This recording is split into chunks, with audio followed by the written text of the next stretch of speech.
A millionaire is mocked for falling in love with a homeless woman, but fate takes a turn. Before we dive into the story, comment below and let us know what city you're watching from. Enjoy the story. Gabriel Torres, owner of a real estate empire, was driving through the busy streets near his office. While waiting at a red light on a crowded corner, something unusual caught his eye. Sitting on the ground, leaning against the wall of an old building, was a young woman. She was wrapped in a worn-out blanket, arms crossed tightly around her body to ward off the cold. Her tangled hair fell over her face and she seemed oblivious to the world. She wasn't asking for anything, just staring at the ground with an empty expression. Gabriel looked away for a moment, but something made him glance back. Strange, he thought. She looks so young. The light turned green and he drove on, leaving the woman behind. At home, he tried to go about his usual routine, but something was off. The image of the woman kept coming to mind. Why was someone so young in that situation? An inexplicable irritation stirred within him for even caring. So many people lived on the streets. Why was she different? He tried watching TV. He tried working. Nothing helped. Her image lingered in his mind like a shadow. Finally, he grabbed his car keys and headed out again. Something inside him pulled him back to that corner. It didn't make sense, but he needed to understand. When he got there, she was still in the same spot. The crowd had changed, new faces, hurried steps, but she remained motionless, as if frozen in time. Gabriel parked his car and walked over. The young woman noticed his approach but didn't move. When he stopped a few feet away, she looked up, her eyes wary. "What do you want?" she asked, her voice firm and direct. Gabriel was momentarily caught off guard. He wasn't sure what to say. "I saw you here earlier," he began. "Are you okay?" She stared at him for a moment before replying. "I'm sitting on a street corner wrapped in an old blanket. What do you think?" Her voice carried sarcasm, but it wasn't hostile, just a blunt honesty that left him disarmed. "I didn't mean to offend," Gabriel said, trying to soften his tone. "I just wanted to see if you needed anything." She let out a short, humorless laugh. "I need a lot of things, but you can't give me any of them." "Maybe I can," Gabriel insisted. The woman shook her head and looked away, clearly tired of this kind of interaction. "You want to help? Great, then leave me alone." Her words hit him like a blow. It wasn't the response he'd expected. She wasn't like the people he knew, those who asked for favors or tried to impress him. "What's your name?" he asked, ignoring his discomfort. She sighed, as if answering was an unnecessary effort. "Anna." "I'm Gabriel." Anna didn't reply, just went back to staring at the ground. He stood there for a few more moments, sensing he wasn't welcome, but reluctant to leave. Finally, he stepped back. "I'll come back tomorrow," he said without thinking. "You don't need to come back," Anna replied, her voice low, almost a whisper. Gabriel didn't respond, he just turned and walked back to his car. Driving away, he felt frustrated. He didn't know why this situation affected him so deeply, but there was something about Anna he couldn't ignore. That night, lying in bed, Gabriel realized something inside him had shifted. For the first time in a long while, he was thinking about someone other than himself. And that both terrified and intrigued him. The next morning, Gabriel Torres was no longer the same. The images of Anna sitting on that corner echoed in his mind like a challenge he couldn't figure out. Throughout his morning meeting with his team, he barely paid attention to the numbers and charts that used to captivate him. Something kept pulling him back to that corner. By the afternoon, Gabriel made a decision that seemed illogical even to himself. He canceled the rest of his schedule, grabbed his car keys, and drove back to where he had seen Anna. When he arrived, she was still there, exactly as she had been the night before. Sitting in the same spot, wrapped in her blanket, with her bag beside her. She seemed oblivious to the people passing by and the cars rushing past. Gabriel parked his car a little farther away and watched for a few minutes before approaching. As he drew closer, he saw that she had noticed him. Anna glanced up quickly, but her face remained expressionless. "You came back," she said, her tone a mix of surprise and irritation. "I said I would," Gabriel replied, stopping a few steps away. Anna sighed and looked away. "Don't you have anything better to do?" "Maybe I have.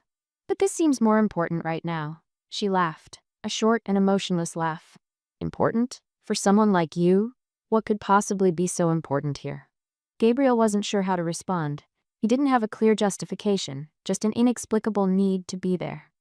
"I want to help," he finally said. "Help?" Anna stared at him, her eyes narrowing with suspicion. "Why?" "I'm not sure," Gabriel admitted honestly, "but something tells me you deserve more than this." Anna shook her head, as if he'd said something absurd.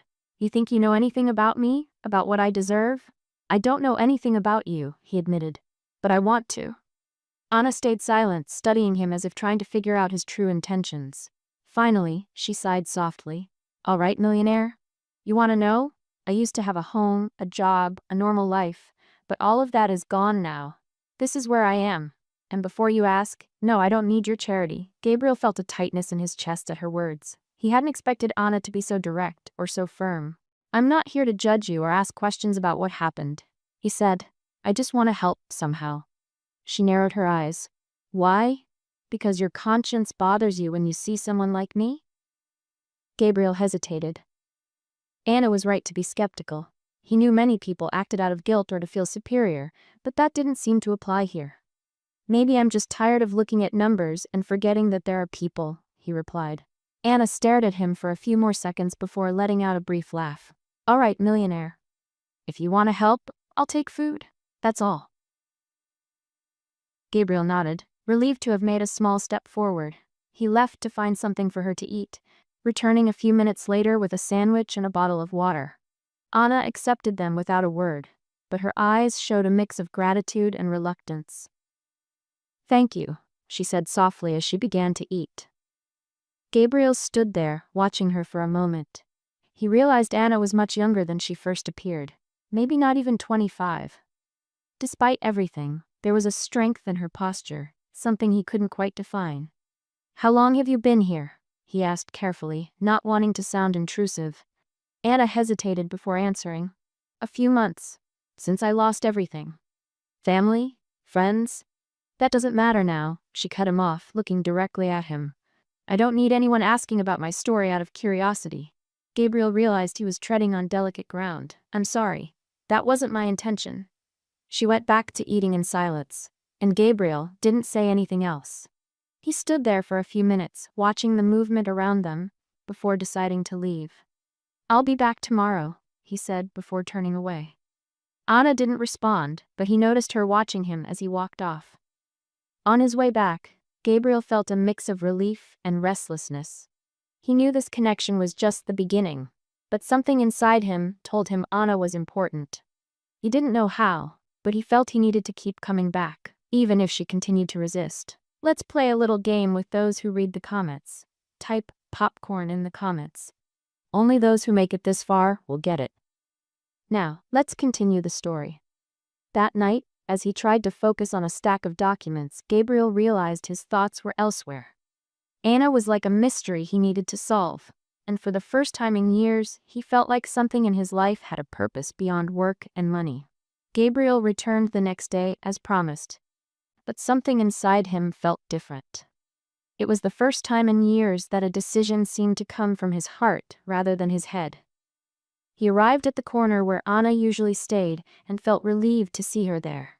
This time, she watched him from a distance as he approached, but without the same resistance as before. Gabriel carried a bag with food and a new blanket, something warmer than what she was using. "Good morning, Anna," he said, setting the bag down beside her.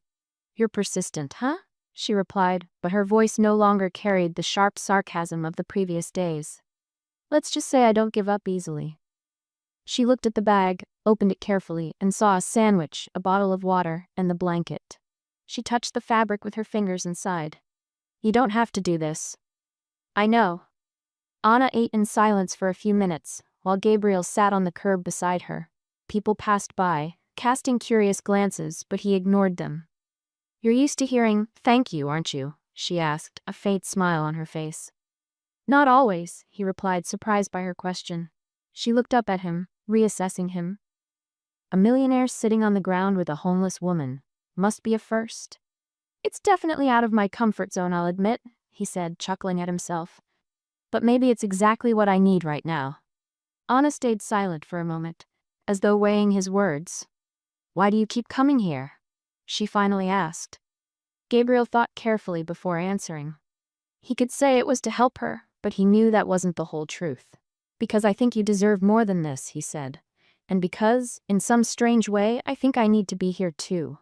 Anna didn't respond. Instead, she averted her gaze as if wanting to escape the conversation. You said you used to have a home and a job. How did you end up here? Gabriel asked gently. She hesitated but eventually spoke. I lost my job a year ago. After that, everything fell apart. The house was the first to go. Friends, family, they disappeared over time. Now, this is all I have.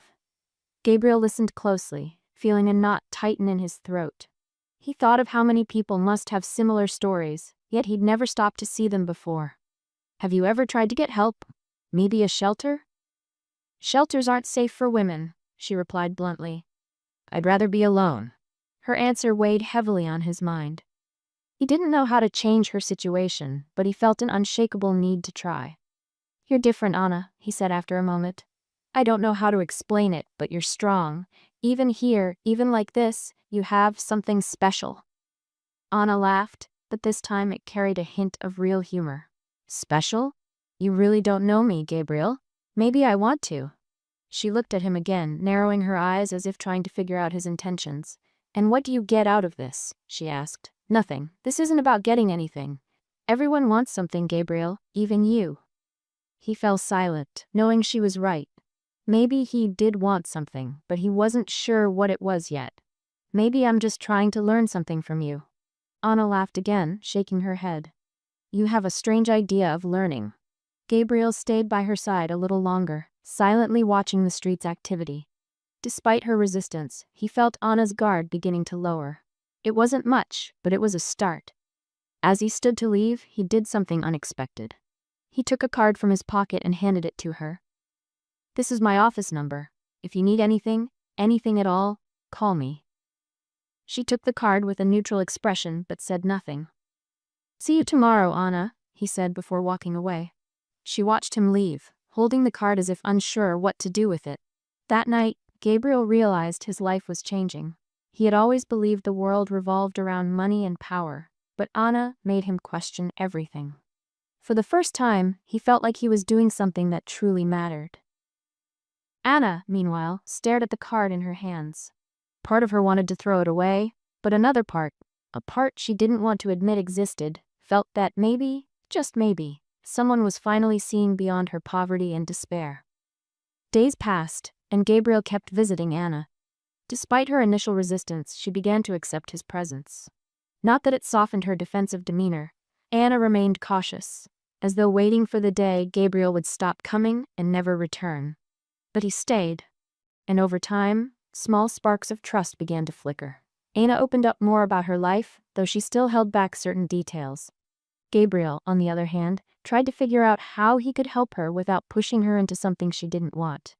Then, one cloudy afternoon, Gabriel arrived at the corner to find Anna looking worse than usual. She was pale, clutching her stomach as if in pain. Anna, what's wrong? He asked, crouching beside her. It's nothing. She replied weakly. It doesn't look like nothing. You're pale. Are you sick? Anna hesitated, clearly uncomfortable. Gabriel pressed her gently, and finally she let out a heavy sigh. I'm pregnant, okay? She said, her tone defiant. The revelation hit Gabriel like a blow. He blinked a few times, trying to process. Pregnant? How long have you known? A few weeks, Anna admitted, looking away. But it doesn't matter. It makes no difference. What do you mean, it doesn't matter? Gabriel asked, incredulous. This changes everything, Anna. She laughed, but it was a bitter laugh. Changes what? I'm already living on the streets. Now I'll have a baby on the streets. What else could possibly change? Gabriel felt a lump in his throat hearing that. He had never thought about what it was like to face something so monumental without any support. Does the father know? He dared to ask, already suspecting the answer. The father disappeared when he found out. Of course he doesn't know, Anna replied coldly. Gabriel fell silent for a moment, trying to think of what to say. The thought of a pregnant woman living in such conditions was unbearable to him. Anna, you can't keep going like this, he finally said. You need care, a safe place. And what do you suggest? That I go to a shelter? I've already told you, that's not an option. Then come with me. Anna looked at him as if he had just said something ridiculous. Are you crazy? No, I'm being practical, Gabriel replied. You need help and I can offer it. I'm not asking for anything in return. Anna shook her head, clearly skeptical. And what do you get out of this, Gabriel? Are you just trying to turn me into some charity project to feel good about yourself? This isn't about me, Anna. It's about you and your baby. She stayed silent, staring at the ground. Gabriel could tell that behind her resistance was fear. I understand why you're skeptical, he continued. But you don't have to decide now. Just think about it. Anna didn't respond, but Gabriel knew she was considering it. He left some food and new clothes for her before saying goodbye, promising to return the next day. That night, Gabriel found himself thinking about how much his life had changed since meeting Anna. He didn't fully understand why he cared so much, but he knew he couldn't just ignore what was happening. Anna, meanwhile, spent hours staring at the card Gabriel had given her. His offer was intimidating, but the thought of bringing a child into the world while living on the streets was even more terrifying. For the first time in months, she felt like there might be a way out, even if she wasn't sure how to trust someone like Gabriel. The next day, Gabriel returned as promised. This time, he found Anna standing, waiting for him.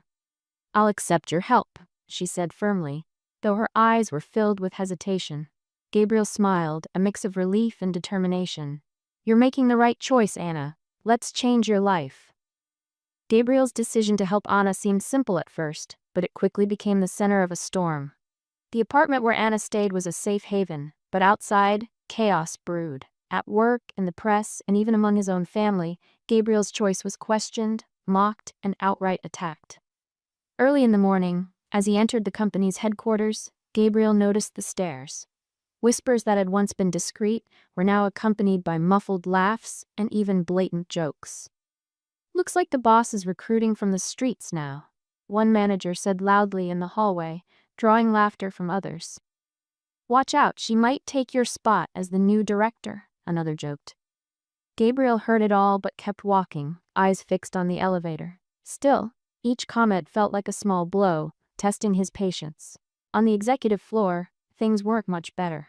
During a meeting with the board, Ricardo, a man known for his sharp tongue, brought up the topic directly. Gabriel, can we talk about the elephant in the room? He said casually, but with a provoking tone. Gabriel closed his eyes for a moment before responding. Go ahead, Ricardo. Is it true what people are saying? That you're involved with a homeless woman? The room fell silent. Everyone waited for Gabriel's reaction. He took a deep breath, controlling the urge to snap. Yes, it's true, he said, meeting Ricardo's gaze.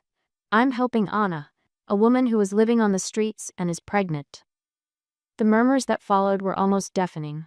Gabriel raised his hand, demanding silence. Before anyone says something stupid, let me make one thing very clear. I will not tolerate any disrespectful comments about her. Ricardo, with a cynical smile, wasn't ready to back down. I understand your position, Gabriel, but you realize this is hurting our image, right? The press is already watching. Wouldn't it be more prudent to distance yourself from this situation? Gabriel stood, his chair scraping loudly against the floor. Prudent? Are you suggesting I abandon someone in need just to protect the company's image? Ricardo tried to argue, but Gabriel cut him off. I love Anna, and I will take care of her and this baby as if they were my own family. If that bothers anyone here, the door's open. The silence that followed was overwhelming. No one dared to speak. Gabriel stood there for a few seconds, his eyes scanning the room, daring anyone to challenge him again. After the meeting, Gabriel locked himself in his office for a few minutes to regain control of his emotions. He knew he had done the right thing, but he also knew the battle was far from over. At home, Anna was facing her own fears. Despite everything Gabriel was doing, she felt the weight of being at the center of so much turmoil. You don't have to do this, Gabriel, she said one night as they ate dinner. Do what? Fight for me. For us, it's not worth it. Gabriel set his utensils down and looked at her. Don't say that, Anna. You're worth it. Both of you are. She looked away, pushing her food around her plate. I just don't want you to regret this, to look back and think all of this was a mistake. Gabriel reached out, gently holding her hand to stop her fidgeting. I will never regret helping you, Anna, never. There was a firmness in his voice, almost desperation. For the first time, Anna saw something in Gabriel's eyes she hadn't seen before. Absolute sincerity. The next morning, Gabriel arrived at the office, determined to put an end to the gossip once and for all. He called for a general meeting, something rare in the company. When all the employees were gathered, Gabriel stepped onto an improvised stage and picked up the microphone. I know many of you have been talking about my personal life, about Anna. I want to take this opportunity to clear some things up. The room fell silent as every eye fixed on him. Yes, I am helping a woman who used to live on the streets. Yes, she is pregnant, and yes, I love her. A murmur began to spread, but Gabriel raised his hand to quiet them. I understand this might seem strange or even inconvenient to some of you, but frankly, I don't care. I'm not going to abandon Anna or the baby because of gossip or pressure. He let his gaze travel across the room, making sure his words landed with every person present. If anyone here believes my decision affects your ability to work, you are free to look for employment elsewhere. But in this company, respect and humanity are non-negotiable values. The silence that followed was heavy, but Gabriel felt he had regained control of the narrative. When he returned home that evening, Anna noticed something different about him. What happened? She asked as he removed his jacket. Gabriel gave a tired but satisfied smile. I just did what needed to be done. The weeks following Gabriel's declaration were intense. While he dealt with workplace pressures, Anna began adjusting to her new reality, though fear and distrust were still constant companions. But an unexpected turn brought new challenges that would draw them even closer. One morning, Gabriel took Anna to a routine obstetric appointment. Since she had accepted his help, he made it a point to be present for every moment. Despite Anna's initial discomfort, Gabriel insisted, ensuring she knew she wasn't alone. The doctor performed the usual exams and ordered an ultrasound to check on the baby's development. Anna was nervous. It was her first time seeing the baby. Sitting beside her, Gabriel held her hand. It's going to be okay, he said with an encouraging smile. When the image appeared on the screen, the room went silent. The doctor smiled. Congratulations, the baby is developing well. Anna stared at the screen, her eyes welling with tears. It was real. Right there, in front of her, was proof that her life was about to change forever. It's incredible, she whispered. Gabriel couldn't take his eyes off the monitor. Even though the baby wasn't biologically his, he already felt an unexplainable connection to that tiny life. After the appointment, Anna was visibly emotional. Gabriel took her to a nearby cafe to talk. You're quiet, he noted. It's just, that was the first time it felt real, Anna replied, stirring her tea. I'm scared, Gabriel. Scared of what? Of not being able to do this. Of being a terrible mother. Gabriel reached across the table and held her hand. You don't have to do this alone, Anna. I'm here, and I'll always be here. She opened her mouth to respond but was interrupted by Gabriel's phone ringing. It was Beatrice, his mother. He hesitated before answering, knowing the conversation would likely be difficult. Gabriel, we need to talk, Beatrice said without preamble. I'm busy right now, Mom. I don't care. This is about that woman. I won't let you ruin your life over a reckless decision. Gabriel stood and stepped away from the table to take the call in private, leaving Anna confused. My life isn't yours to allow or not, Mom, he responded, keeping his tone calm. Do you really think this is going to end well? Gabriel, you're taking on a baby that isn't even yours. Can't you see how ridiculous this is? What I see, Mom, is that you're more concerned with what people think than with doing what's right. The silence on the other end was heavy, but Gabriel didn't back down. Anna is my family now, and if you can't accept that, maybe the problem isn't with me. He ended the call before she could reply. When he returned to the table, Anna was watching him with a mix of curiosity and concern. Is everything okay? She asked. Yeah. Just family stuff. Gabriel were trying to downplay the tension. In the days that followed, Gabriel began reorganizing his life to prepare for the baby's arrival. He bought furniture, clothes, and everything Anna would need to care for the child. Although grateful, Anna still felt uneasy about depending so much on him. One evening, as Gabriel assembled the crib in the apartment, Anna watched him silently. Are you really willing to do all this for me? She finally asked. Gabriel stopped what he was doing and looked at her. It's not just for you, Anna. It's for the baby, for the family we're creating. His words struck her deeply. For the first time in a long while, Anna felt there might be a future for her, something worth fighting for.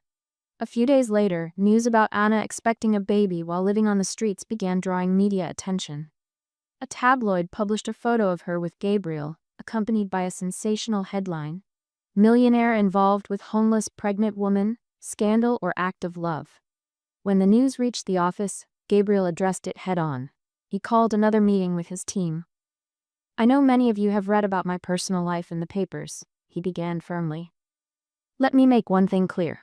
I will not tolerate judgments, jokes, or disrespectful comments about Anna or our family." Some executives exchanged glances, but no one dared to speak. "If anyone here believes that my decision to support Anna compromises my leadership, you're welcome to leave now. This team doesn't need people with such small-minded values." The room was silent. Gabriel knew he was risking his reputation, but he didn't care. As the days passed, Gabriel and Anna grew closer. A deeper bond began to form. Gabriel, once entirely focused on work, found himself thinking about Anna, even during important meetings. Anna, though still battling her insecurities, felt that Gabriel was unlike anyone she had ever met. One evening, while having dinner, Anna watched Gabriel prepare a plate for her, his expression calm yet attentive. "You didn't have to do all this, you know," she said with a small smile. "What else would I do?" Gabriel replied, placing the plate in front of her. "Let you go hungry?" She laughed, shaking her head. "It's not that. It's just, no one's ever taken care of me like this before." Gabriel sat next to her and took her hand. "I want to take care of you, Anna. Not just because of the baby, but because you matter to me." His words made Anna's heart race. She knew she was falling for him too, but she was scared to admit it. Before she could respond, Gabriel looked her in the eye and said, "I love you, Anna." She stayed silent, surprised, but deep down she knew she felt the same. Before she could say anything, Gabriel's phone rang, interrupting the moment. He answered, and his expression quickly changed. The board scheduled an emergency meeting for tomorrow. Something's happening at the company. The next morning, Gabriel faced the company's board. The room was full, but the atmosphere was tense. Ricardo, one of the most influential executives, got straight to the point. "Gabriel, your decision to make your personal life so public has had consequences. The company's image is being questioned, and many investors are concerned." "And what exactly are you suggesting?" Gabriel asked, crossing his arms.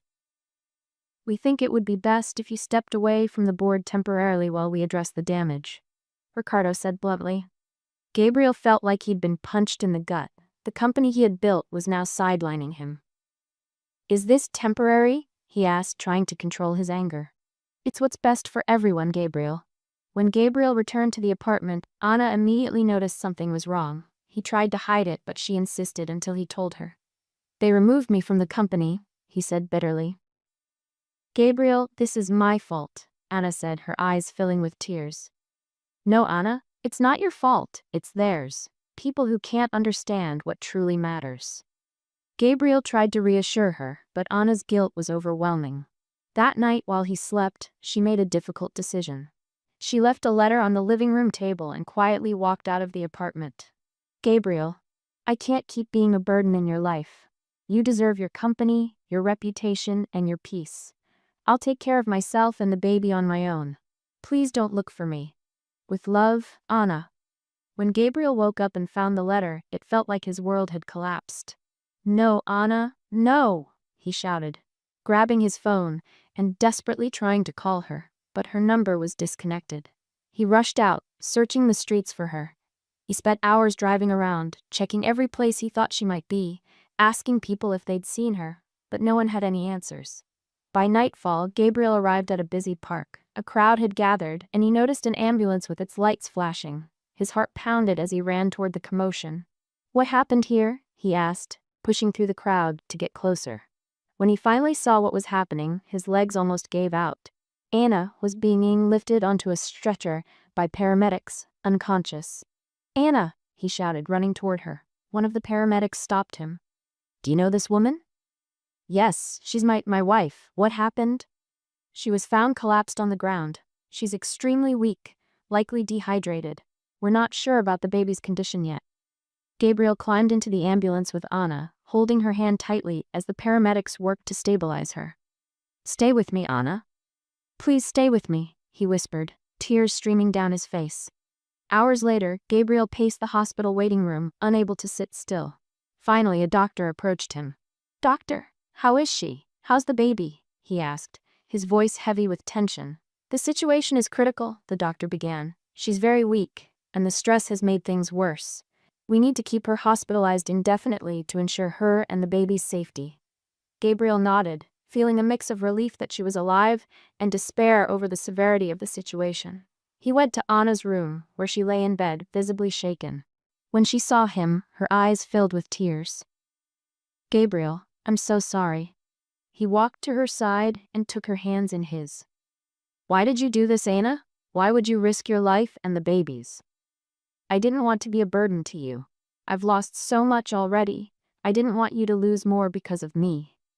Gabriel shook his head, his eyes locked on hers. "You've never been a burden, Anna. You're everything to me. You and this baby are my family, and nothing matters more than that." Anna began to cry, and Gabriel held her close, promising that she would never feel alone again. With Anna hospitalized, Gabriel faced the challenge of keeping their family together while managing the fragility of their situation and the decisions he needed to make to protect Anna and the baby. After a few days in the hospital, the atmosphere in Anna's room was heavy. The stillness of the early morning was broken only by the soft beeping of the heart monitor and the sound of her breathing. Gabriel spent every night by her side, barely sleeping, his mind consumed with guilt and worry. That morning, Anna seemed a little stronger. As Gabriel arranged some flowers beside her bed, she watched him silently, emotions she couldn't put into words reflected in her gaze. "Why are you still here?" she asked, her voice weak but sincere. Gabriel stopped what he was doing and looked at her. "Why wouldn't I be?" "Because I'd put you in this situation. If I hadn't come into your life, you'd still have your company, your peace."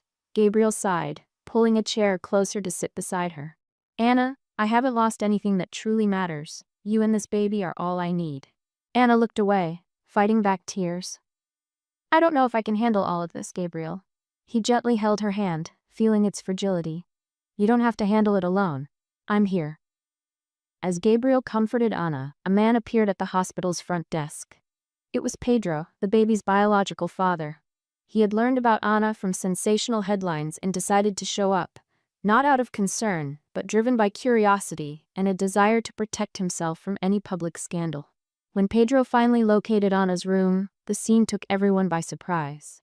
Gabriel was sitting beside her when Pedro entered, his eyes filled with fake sympathy. "Anna," he began, as if they were old friends. Anna went pale, her body frozen. Gabriel immediately noticed something was wrong. "Who are you?" Gabriel asked, standing up, his voice firm. "I'm Pedro, the baby's father," the man replied with a smile that didn't reach his eyes. Gabriel felt his blood boil. "What do you want here?" "I just want to help. I heard she was here and thought I could do something." Anna, who had been silent until now, finally found her voice. "You disappeared, Pedro. Don't pretend you care now." Pedro shrugged, feigning indifference. "Things were complicated, Anna, but I'm here now." Gabriel stepped forward, shielding Anna with his body. "She doesn't need you. We're fine without your help." Pedro looked at Gabriel with disdain. "And who are you to decide that?" Without losing his calm, Gabriel replied, "I'm the man taking care of her and the baby you abandoned." The tension in the room was palpable. Pedro realized he had no place there and left, but not without casting one last glance at Anna. "This isn't over." After Pedro left, Anna began trembling, clutching the sheets tightly. Gabriel wrapped his arms around her, trying to comfort her. "He won't come back, Anna. I'll make sure of it." Anna looked at Gabriel, her eyes filled with tears. "What if he tries something?" Gabriel took a deep breath, his determination clear. "Then he'll have to get through me first." That night while Anna slept, Gabriel started planning how to protect her and the baby. He knew Pedro couldn't be trusted, and his return couldn't be ignored. In the days that followed, Gabriel intensified his efforts to secure a safe future for Anna. He hired a lawyer to learn about Pedro's legal rights and began looking for a permanent place for them to live. far from all the chaos. Anna, meanwhile, started to accept that Gabriel was genuinely willing to fight for her. His constant presence, even amidst so many challenges, proved his commitment. One afternoon, as Gabriel sorted through some paperwork in the hospital room, Anna called him. "Gabriel, I want to start over. I want to leave all this behind." He smiled, moving closer to her. "And we will, Anna, together." The days following the encounter with Pedro were tense. Gabriel devoted himself even more to protecting Anna and the baby, but the shadow of the past seemed to loom over them. Anna grew quieter, as if the confrontation had reopened old wounds she thought had healed. Gabriel decided he wouldn't wait for another confrontation. He hired a lawyer and began preparing documents to ensure Pedro couldn't interfere in their lives. He also increased security at the hospital and arranged for a guard to accompany Anna during her stay. Anna, on the other hand, wrestled with a storm of emotions. Part of her still bore the weight of her past with Pedro, but Gabriel's unwavering support was starting to create a new perspective. One morning, as Gabriel was at the hospital, Anna finally decided to speak up. "Gabriel, do you think people will ever accept us?" He looked at her, surprised by the question. "I don't care what people think. What matters to me is what we think about ourselves." She held his hand, feeling the warmth and steadiness he always offered. "I just want our baby to grow up in peace." "And he will. I promise, Anna." His words were like a balm to her heart, but the reality outside their bubble remained harsh. That same week, a new wave of headlines emerged. Pedro, in a desperate attempt to gain attention, gave interviews to the press, claiming Anna had lied about him and that Gabriel was being manipulated. The media fed on the story, turning it into a spectacle. "Millionaire seduced by pregnant homeless woman," read one of the headlines. At the hospital, Anna saw the news on her phone and broke down in tears. When Gabriel arrived, he found her with her face buried in her hands. "They'll never stop, Gabriel. Maybe it's better if I disappear again." Gabriel knelt in front of her, holding her face in his hands. "Don't ever say that again. You're not alone, Anna. These people know nothing about you or us." He knew he had to do something. Something big. Something that would show the world who Anna really was and what they stood for together. That same day, Gabriel arranged a press conference. He knew that if he left the narrative in others' hands, they would continue to tear Anna down. In the auditorium, journalists crowded together, ready to fire their questions. Gabriel walked in alone, but his confident demeanor silenced the room. "Good afternoon. I'm here to address some lies circulating about Anna and our relationship." He paused, letting each word sink in. "Anna is not manipulative, as some have suggested. She is a strong woman who has faced challenges most of us can't even imagine. And above all, she is the woman I love." The murmurs began, but Gabriel pressed on, his voice steady. "I chose to stand by her. Not because I have to, but because I want to. And I will keep fighting for her and for our child, no matter what anyone says." After his statement, he opened the floor for questions, but chose to respond only to those he deemed respectful. The press conference ended with Gabriel taking control of the narrative, and gradually, the criticism began to fade. At the hospital, Anna watched the live broadcast and cried again, but this time, out of relief. When Gabriel returned, she greeted him with a tight hug. "Would you really do all that for me?" "I already am, Anna." As the dust from the public exposure began to settle, Anna started to rebuild herself. She accepted an invitation to speak at a social event for homeless women, where she shared her story and talked about the importance of never giving up. Her words were powerful, moving everyone in attendance. For the first time, Anna didn't feel like someone just receiving help. She felt like someone who could inspire others. Gabriel, watching from the back of the room, couldn't have been prouder. She was transforming, stepping out of the shadows of her past to build a brighter future. That night, as they drove back to the hospital, Anna held Gabriel's hand in the car. "Maybe people don't change, Gabriel, but today I realize that I can." He looked at her and smiled. "You've already changed, Anna, and I couldn't be prouder of you." The days at the hospital began to feel routine. Gabriel was always by Anna's side, attending every appointment and staying updated on her and the baby's health. Despite everything they had endured, an unusual sense of calm surrounded them. It was as if they had finally found balance in the chaos.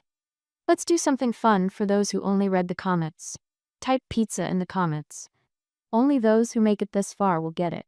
Now, let's get back to the story. Anna, now emotionally stronger, began to believe in a future with Gabriel. Though she still felt fear, her heart was warmed by his words and actions. With every gesture, Gabriel showed that she and the baby were his top priorities. One quiet afternoon, as Gabriel read a book by Anna's bedside, she watched him for a long moment before speaking. "Do you think all of this was worth it?" He closed the book and looked at her, his eyes filled with tenderness. "Anna, there's nothing in the world I would change. Everything we've been through has brought us here." She smiled, but something still seemed to weigh on her mind. "What if I can't be everything you expect?" Gabriel took her hand, giving it a gentle squeeze. "You already are everything I need." Before she could respond, the doctor walked into the room with a serious yet calm expression. Gabriel immediately stood up. "I have good news. Anna is stable and so is the baby. However, we'll need to monitor her until the birth. Any complications could put both at risk." Gabriel nodded, taking in every word. He knew challenges still lay ahead, but he was determined to face them with Anna. As the weeks passed, Anna gained more confidence. Gabriel encouraged her to talk about the future and make plans. In a particularly intimate moment, he brought her a small surprise. "I know you don't like a lot of attention, but I thought this would be special." He handed her a small box.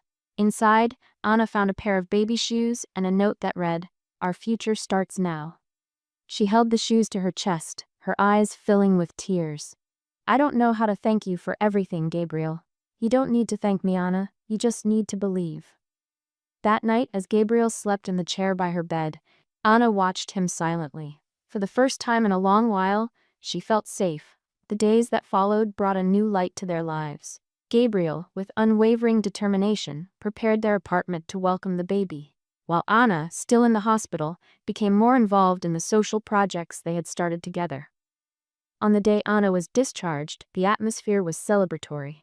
Gabriel brought her home to an apartment transformed into a warm, welcoming space. The crib was set up, the walls decorated in soft colors, and every detail seemed thoughtfully arranged. "Welcome home," Gabriel said, helping her settle in. Anna looked around, overcome with emotion. For the first time, she felt like she had a place where she truly belonged. Time passed quickly, and the long-awaited day finally arrived. Gabriel was by Anna's side in the delivery room, holding her hand as she gave birth.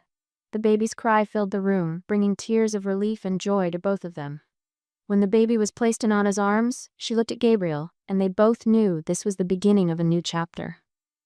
"He's perfect," Anna whispered as Gabriel gently caressed the baby's tiny face. "So are you, Anna." The following days were filled with moments of learning and love. Gabriel and Anna became a team, navigating the challenges of parenthood together. More than that, they became a family. One night, while holding the baby in his arms and watching Anna sleep peacefully on the couch, Gabriel reflected on everything they had been through. Every obstacle, every criticism, every moment of doubt had brought them here. After their daughter Laura was born, life took on a new rhythm for Gabriel and Anna. Their days revolved around the little girl, who seemed to brighten every space with her smile. Gabriel, who had once split his time between work and social obligations, now spent most of his days with Anna and their daughter. He looked happier and more fulfilled than ever before. One afternoon, while Anna was feeding Laura in the living room, Gabriel walked in, holding a small gift. Sitting beside her, he handed her the package with a smile. "What's this, Gabriel?" she asked, curious.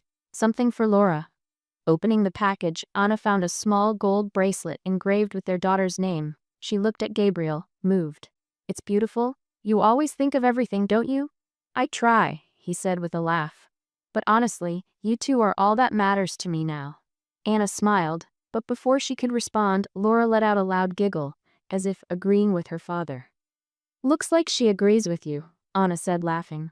Months went by, and Gabriel continued to show Anna his unwavering dedication. He woke up in the middle of the night to care for Laura, made breakfast for Anna, and insisted on setting aside evenings for them to watch movies together, or simply talk. One afternoon, as they strolled through the park, Gabriel watched Anna pushing Laura's stroller. The gentle breeze played with her hair, and he felt a warm swell in his chest. Without much thought, he took her hand and stopped her. "Anna, you know how much I love you, don't you?" he asked, his voice filled with emotion. She looked at him, surprised by the intensity in his tone. "I know, Gabriel, and I love you too." Right there in the middle of the park, with people passing by, Gabriel got down on one knee. Anna gasped, covering her mouth as he pulled a small box from his pocket. "Anna, from the moment you came into my life, everything changed. You showed me what truly matters, and I want to spend every day with you. Will you marry me?" Tears streamed down Anna's face as she nodded, unable to speak. Gabriel slid the ring onto her finger, stood and embraced her tightly as onlookers clapped and cheered. "Yes, Gabriel, I will." That night, they celebrated with a simple dinner at home, while Laura slept peacefully in her crib nearby. Anna couldn't stop glancing at the ring on her finger, feeling for the first time that the future seemed clear and full of promise. A few months later, Gabriel received a phone call from his mother, Beatrice. Since Laura's birth, she had kept her distance, but now she seemed ready to reach out. "Gabriel, can I visit? I'd like to meet my granddaughter." Gabriel hesitated for a moment, but knew this was an important step for everyone. "Of course, Mom, we'll be waiting for you." When Beatrice arrived, Anna felt nervous. Despite Gabriel's unwavering support, she still feared she might not be fully accepted. But to her surprise, Beatrice seemed different from the cold woman Gabriel had always described. "You must be Anna," Beatrice said with a reserved smile. "Yes, ma'am. It's a pleasure to meet you." Beatrice's gaze softened as she looked at Laura, cradled in Gabriel's arms. "May I hold her?" she asked. Gabriel handed Laura to his mother, who appeared genuinely moved as she held her granddaughter. "She's beautiful," Beatrice said, her voice trembling. Throughout the afternoon, the conversation went smoother than Anna expected. Beatrice asked about Laura's routine and even offered a few motherly tips. Anna realized that perhaps Gabriel's mother's heart was beginning to open. Before leaving, Beatrice took Anna's hand and said, "I know it took me a while to accept this, but I want you to know that you make my son happy. And that's what matters most to me." Anna smiled, feeling a weight lift off her shoulders. The following months were dedicated to planning the wedding. Gabriel wanted Anna to have an unforgettable ceremony, but nothing over the top. He insisted it be intimate, with only the people who truly mattered. On the big day, Anna wore a simple yet elegant white dress, while Laura, dressed as a flower girl, captured everyone's attention. Gabriel, in a perfectly tailored suit, could hardly take his eyes off Anna as she walked toward him. The altar was decorated with white flowers and soft lights, and the sunset provided the perfect backdrop. During the ceremony, Gabriel's vows were heartfelt and moving. "Anna, you are the light that illuminated the darkness in my life. I promise to stand by your side through every step, every challenge, and every moment of joy." Holding back tears, Anna replied, "Gabriel, you've taught me what true love is. I promise to be your partner, your friend, and your family, today and always." When they kissed, applause filled the room, and Laura, sitting in Beatrice's lap, babbled something that made everyone laugh, as if she, too, was celebrating. The reception was intimate, but filled with joy. Anna and Gabriel shared their first dance as husband and wife, while Laura was doted on by her grandparents and close friends. That night, as they watched Laura sleep in her crib, Anna held Gabriel's hand and said, "Thank you for never giving up on me." Gabriel kissed her forehead, smiling. Giving up was never an option, Anna. The future might still hold challenges, but that night, they both knew they were ready to face them, together, as a family. What did you think of Gabriel's attitude toward Anna? Share your thoughts in the comments. Rate this story from 0 to 10. What score would you give it? Don't forget to subscribe to the channel and turn on notifications to keep up with all our stories. And be sure to check out more heartwarming stories by clicking here on the end screen.